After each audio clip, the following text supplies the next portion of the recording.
All right, making an easy handle. You're gonna start out with a slab. You need a straight edge, water, a little sponge, okay?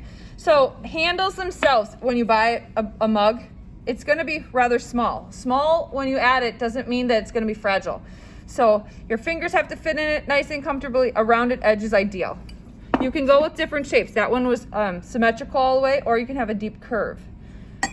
So, starting with the slab, I just rolled it on the slab roller. I'm just gonna make a strip using my fettling knife all the way through, peeling off the scrap, and then I don't want it to be super wide, maybe about a 1/2 inch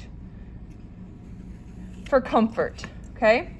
Then what I do is I take that little slab that I've cut and I get my sponge wet. You want to get rid of crisp edges. You want them to be a little rounded. So I just pull that with water on a sponge and I'm softening it up. And I'm going to pull it the other way. Then you're going to sit it in front of the fan. I've got a little fan here.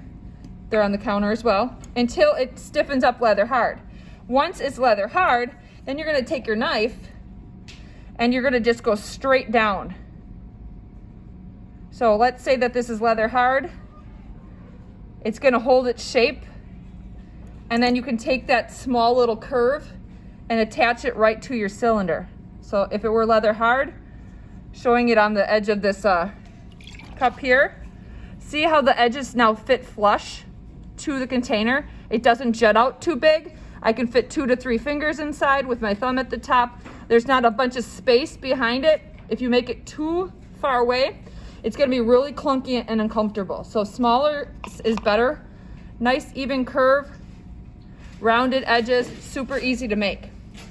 So don't roll a coil and flunk something on real quickly when you can actually make something really elegant and beautiful. All right, thank you.